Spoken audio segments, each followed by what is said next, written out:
Cavidan, kitab çıxandan sonra təbii ki, müəllif onu həm də bir oxucu kimi oxuyur. Siz oxudunuzmu kitabı? Oxudum. Oxucu kimi necə idi? Yəni, nə təəssürat yaratdı sizdə?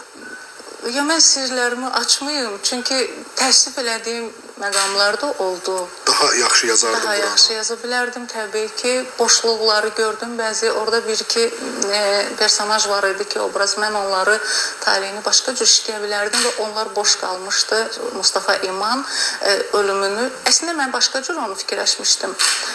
Amma sonra yazığım gəldi. Mən bir qədər zoru sevməyən adamam. Hətta yazıda belə mən ağrı, zor, yəni onu vermək istəmirəm.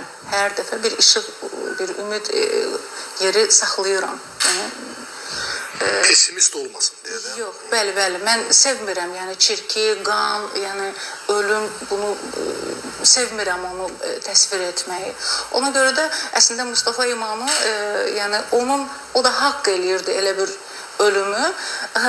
Onu Sultan Mahmud getirəcəkdi və Məhsətinin gözü qarşısında Məhsətini şərləyən adamdır da o. Bəli, pələnglərin qarşısına atacaqdı. Mən bunu yazmışdım, sonra mən onu dəyişdim. Sadəcə göndərdim Gəncə çayın sahilində.